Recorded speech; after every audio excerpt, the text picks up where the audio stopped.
Hi, welcome to Trendy Output YouTube channel. Today I am going to try Aachi Royal Semiya Payasam. Let's start the preparation. First, take a bowl, add 900 ml milk.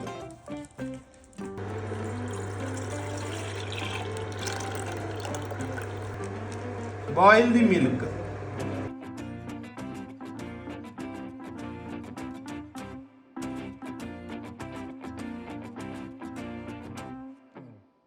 After boiling the milk, add the semiya.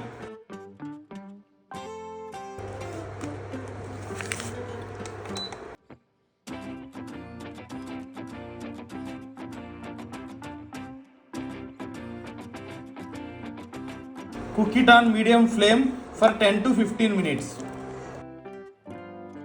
Now tasty Aachi Royal Semiya Payasam is ready to serve.